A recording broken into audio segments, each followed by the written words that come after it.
નમસ્કાર દર્શક મિત્રો, હું છું પાયલ બામભણિયા। બોટાદ દસ્તક ન્યૂઝમાં આપનું હાર્દિક સ્વાગત છે। તો જોઈએ આજના મહત્વના સમાચાર બોટાદથી।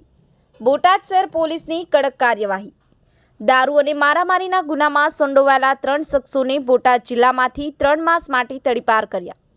બોટાદ શહેરમાં રહેતા અને મારામારી તેમજ દારૂના અનેક કેસોમાં સંડોવાયેલા 3 શખ્સોને બોટાદ પોલીસે બોટાદ જિલ્લામાંથી 3 માસ માટે તડીપાર કરવામાં આવતા પોલીસે 3 શખ્સોની અટકાયત કરી અને બોટાદ જિલ્લાની હદ બહાર મોકલી આપી અને કડક કાર્યવાહી કરવામાં આવી છે।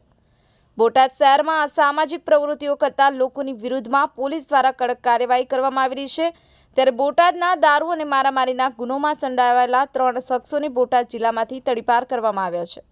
બોટાદ શહેરના ભવાનપરા સાળંગ રોડ વિસ્તારમાં રહેતા દિનેશ કાળુ જીલિયા જીવરાજ ઉર્ફે ભકુડી મકવાણા, ગિરીશ મકવાણા આ 3 શખ્સોને દારૂ તેમજ મારામારીના ગુનામાં સંડોવાયેલા છે, જેથી બોટાદ પોલીસ સ્ટેશનના પીઆઈ એસઆર ખરાડી દ્વારા 3 શખ્સો વિરુદ્ધ તડીપાર દરખાસ્ત ડિવિઝનલ મેજિસ્ટ્રેટને મોકલેલ, જે બોટાદ ડિવિઝનલ મેજિસ્ટ્રેટે 3 શખ્સોને 3 માસ માટે બોટાદ જિલ્લામાંથી તડીપારનો હુકમ કરતા બોટાદ પોલીસે 3 શખ્સોની તડીપાર મામલે અટકાયત કરી અને બોટાદ જિલ્લાની હદ બહાર મોકલી આપી કડક કાર્યવાહી કરવામાં આવી છે।